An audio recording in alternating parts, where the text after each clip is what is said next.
Here's the world's longest tape measure.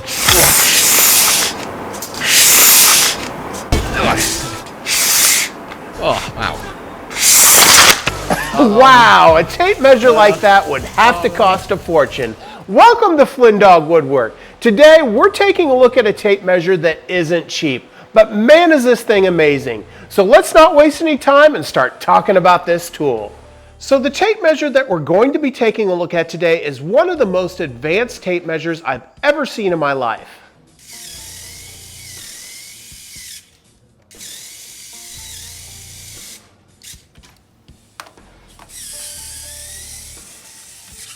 In fact, it's so advanced that many of you may not even consider this a tape measure at all.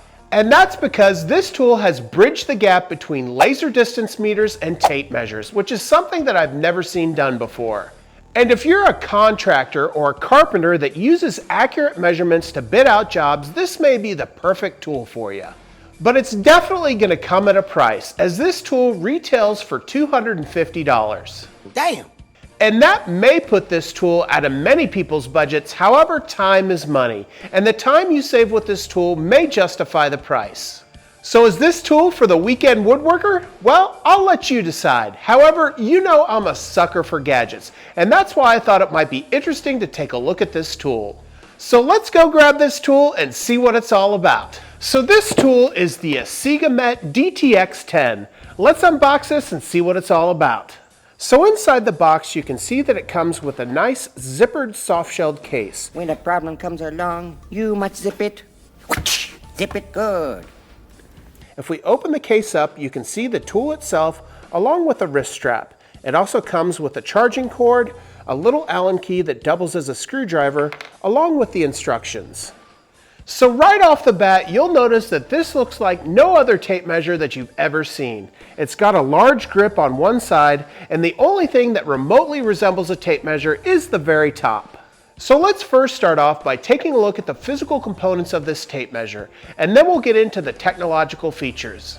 So let's first take a look at the blade of the tape measure. If I pull it out and we take a look at the top, you can see there's inches on the top and centimeters on the bottom. You'll also notice these little black lines that allow it to know where the tape measure is relative to the tool. If we flip the tape around, you can see that it's dual-sided and there's inches on the bottom. Since the blade is dual-sided, let's take a look at the hook. And as to be expected, there's a hook on the top as well as the bottom. There's also the standard screw/nail hole. Now, just like with other tape measures, the hook will wiggle just a little bit depending on whether or not you're hooking it or butting it up against something. Instead of moving 1/16 of an inch, this will actually move 1 millimeter, which is the width of that hook. And this tool is calibrated for that 1 millimeter thickness, and you're probably never going to do a physical read on that tape anyway. Lastly, this is an AutoLock tape measure, so when you pull it out, it stays into place. Now, you don't have to say anything. I'm just going to slowly pull out this tape measure, and you indicate when I should stop. Okay, here I go. Still going. Still going. Oh my God, you seriously? And when you want to retract it, you simply press the gray button on top. Well, that just about covers all the physical features of this tape measure. Now let's fire this bad boy up and start to take a look at the digital features. So let's first take a look at the top front end of this tool. As you can see in the very front, there's a bright color LED screen. This allows you to easily read your measurements. On the left-hand side is the measurement button. This allows you to store your measurements into the memory of this tool. In the very center is the gray break button. This allows you to retract your tape. On the very right-hand side is the reference button. This is what turns the laser on and off. Below this area of the tool, there's 6 more buttons. Let's take a look at those. So here you'll have the on-off button as well as the clear button. Below that is the function button. Next is the plus and minus buttons that allow you to scroll through the menu of this machine. Up top we have the 0 button, and below that we have the settings button. Well, that's a heck of a lot of buttons, and you may think that this tool is way too confusing for you. So like, if something's too complicated to understand, then we shouldn't have to learn it? Cool. Yeah, really. I don't understand half the crap they talk about in there. Way too complicated. But that's just not the case. Let's do some measurements and I'll show you some of the features of this tool.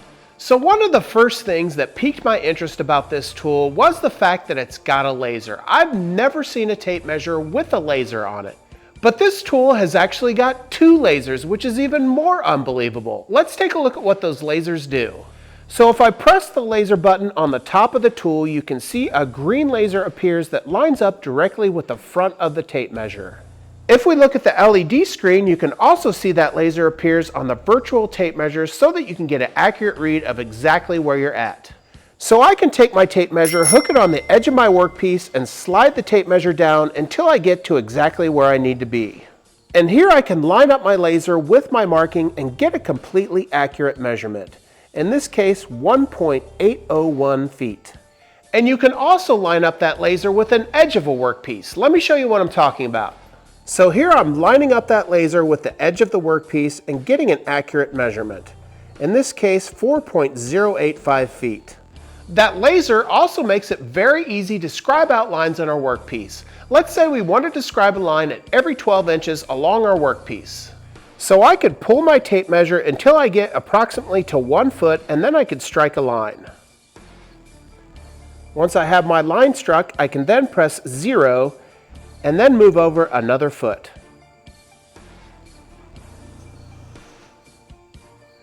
And just like that, I have my 2 lines struck. So for layout, that laser is really quite amazing. I could see a carpenter using that when doing their 16 on center markings when they're doing their framing. Now all that's great, but hopefully you remember I said we have 2 lasers on this bad boy. Never half-ass 2 things. Whole-ass 1 thing. And that second laser on this tool gives me 6 more capabilities with this amazing tape measure.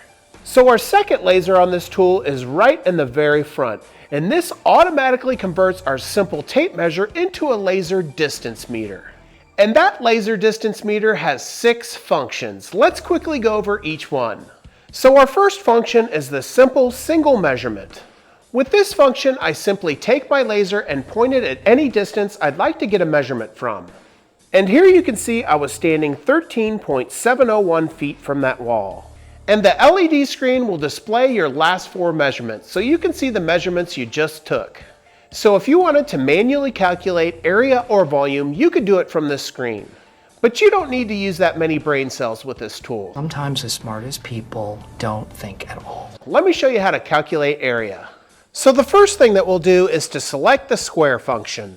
And the square function is going to walk us through on how to calculate the area on any space. And if we look at the tool, you can see the left-hand side of the square is highlighted in red, and that's the first measurement we'll take. So I'll butt up my tool against this post and take my first measurement. And with my first measurement at about 12.5 feet, you can now see that the square has got the bottom highlighted in red, and that's the measurement we'll take next.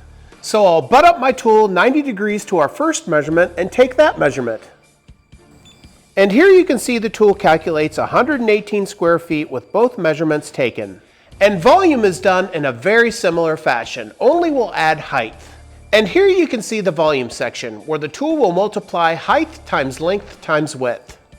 So I'll take my first measurement of height, then length, and then width. And here you can see we have 1,193 cubic feet for that volume. Another feature of this tool is to get a continuous measurement from wherever you're holding your tool. And this function looks like a little Christmas tree on your tool. Merry Christmas. Merry Christmas. Merry Christmas. Merry Christmas. Kiss my kiss his ass. Kiss your ass. Happy Hanukkah. And here you can see this tool in action as it's getting a continuous measurement. It's also listing the minimum and maximum measurement. Another nice feature that this tool has is it does have an angle finder as well as a level built into it. So if we look at the tool, you can see there's a little yellow line on the very bottom, and this is the level. If I move the tool back and forth, you can tell when it's level once that yellow line turns to blue. You'll also notice on the upper right hand corner is the angle finder, and here you can see we're at 3.2 degrees. Well, believe it or not, there's 2 more laser functions to this tool, and both of them have to do with using a triangle to figure out a specific length. The first feature is the Pythagorean method, and this allows you to figure out the distance between your tool and a wall if you can't shine a laser directly at that wall. By shooting a laser at an angle from the floor to the ceiling, it automatically calculates the distance between your tool and that wall. To use the Pythagorean method, I first take an angled measurement from the floor to the ceiling. Once I have that measurement, it will now give me the horizontal measurement from this tool to the wall. In this case, about 10.5 feet at 31.9 degrees. The last laser feature is one of my favorites. It allows you to figure out the height of any object just by shooting a couple of lasers at it. And this is the auto height finding function. Let me show you how this works. So all I do is shine a laser at the ceiling from where I'm standing, and then at the floor, and this will tell me exactly how tall that wall is. And here you can see I took those two measurements and the angle between them was 40.4 degrees, and the height of that wall was just a little over 10 feet. Well, that just about covers all the features of this technological tape measure. Now let's look at some of the settings you can change so that you can customize this tape measure for your needs. First off, let's look at how we can change the display of this tool. I personally like the tape measure look, but there's also two other settings. So the first setting is the standard tape measure setting, and this is the one that I like as it looks like a regular tape measure. The next setting is a simple, clear readout where you can easily see your measurements. And the final setting is just a little bit more complex where you can see a history of all your readouts. Next up, if you're using the tape measure display, you can change the color of that tape measure to almost any color you want. And here you can see I can change it from yellow to green to black to white and even pink. This tool can also be switched from metric to imperial. This tool has a readout of meters, feet, and inches. You can also switch the orientation of the screen, so whether you're right-handed or left-handed, you should be able to get a display that works for you. And there's other display options as well. You can choose from a black background to a white background. And you know, after making almost this entire video, I don't think I've ever mentioned how long this tape measure is, and it's 16 feet. And the laser distance meter is good up to 120 meters or almost 400 feet. Now I've played around with this tape measure for quite a bit now, and I'm really impressed with all of its features. However, there is one thing that I don't like about it. And this has everything to do with charging this tool. There is no exterior charging port. In order to charge this tool, you actually have to use that screwdriver and unscrew the battery on the bottom. Once you take that battery out, it's the battery that has the charging port so that you can recharge this tool. And that's just a minor inconvenience, but I did think it was worth bringing up. Hopefully future versions of this tool will include an exterior charging port. Well, that's going to wrap up today's video on checking out this amazing new tape measure. If you haven't already, make sure you hit that subscribe button, leave a like, and leave a comment. It really does help out this small woodworking channel. Until next time, take care as always.